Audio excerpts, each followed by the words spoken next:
Hello, this is High Templar. Welcome back to my Total War Mechanics videos.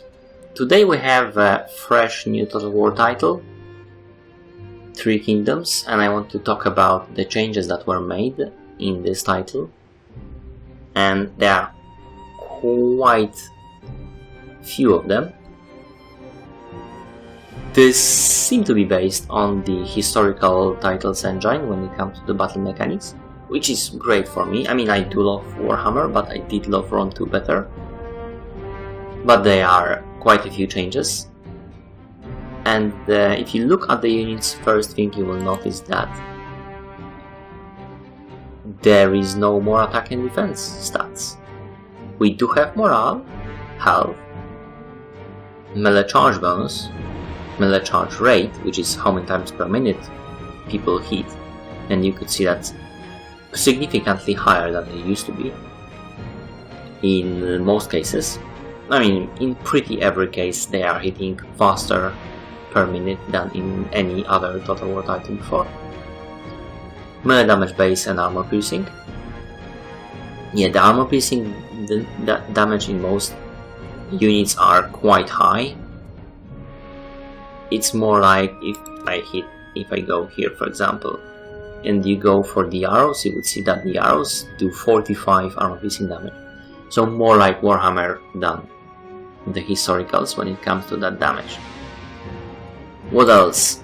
We have melee evasion, which is percentage chance how well your troops will dodge. As you can see, quite a difference between lowly units and elite ones. 41% is quite high, but there is very few units that have that high chance of evasion. Still, the armor is percentage now, as they told they did in Warhammer, but they didn't. Now it's just flat percentage. We do see range block chance now, and yeah, speed. And we also see the correct stats for the range, attack rate, range damage, range and number of arrows. Mind you, how few arrows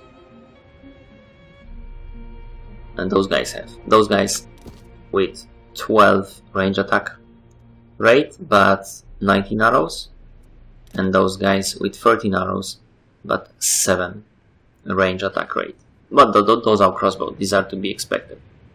Now, the other thing that you will notice is that the range units has the same amount of men as the melee infantry, and higher range than in most Total War titles, and with similar speeds of the units, and higher range and more men in the unit, you would expect that the range units are significantly better.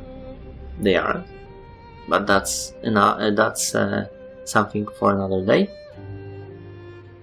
Actually, I will probably do this video today, but we'll release it soon. Alright, so what all does it mean? Firstly, there is no more attack and defense, which means your units will always hit the enemy, unless he dodges. Very low evasion chance for most of the units. 65%, that's all they have. Elite units, yeah, they have 40. Those guys with shields do have a chance of dodging. Quite a high one, actually. But it doesn't go much higher. Even those guys, for example, with shields go up to 40, and that's it. Those guys even lower, interestingly so. So like super heavy guys. Not much armor as well on those guys. These are very heavy. They say it's medium pure cavalry, but there aren't any more heavier units than those guys. Really? Yeah, they are Jade Dragons, but there is also those Heavy Tiger and Leopard Cavalry, those are also quite heavy. But as you can see, 950, this is pretty expensive unit, and they don't have that much armor, nor they do have much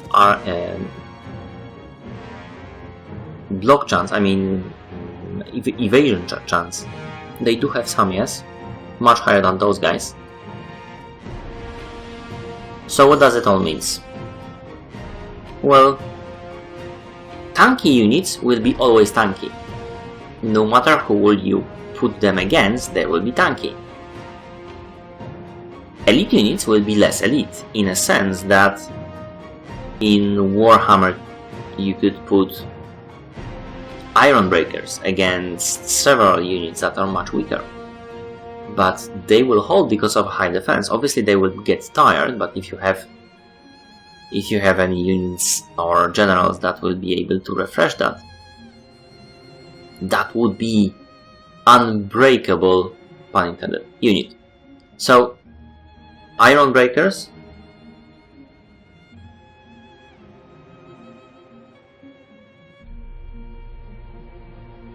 and other elite units would normally be able to withstand anything from those low units, but will have trouble against much higher ones.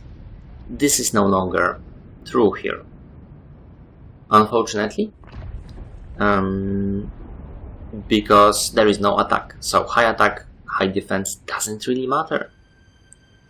It's only damage. That means swarming your enemy with few units will kill him, no matter who this guy is. So I don't like that, but you know, that also makes battles much more predictable, right? There are also other stuff. The charge bonus is much higher, even those guys have 25, those guys have 100. This is a sword unit, very basic one actually, Saber Militia, with a charge bonus of 101, which means charging is quite important, which also will mean that the units will behave much differently depending on the size that you've picked. So small, medium unit sizes for your game, different behavior than large and extreme due to the prolonged battles. You cannot stretch your units very well in this game, which is a good thing, but no more spaghetti lines. But that also means those units will behave much differently depending on what unit sizes you've picked, and the higher charge rates will, melee charge bonuses will do significantly less well in extreme size. I will show you another video for that as well. What else? I do believe that's it. So more predictability. There is not that many cavalry options anymore in this game, or the units options for that matter, but significantly more than, say, in Thrones of Britannia. So that's cool. And yeah, I'm looking forward to play this. I will probably do one Let's Play, obviously records modes, but you already knew that. And I will continue with few more mechanics videos. Thank you for watching and see you later.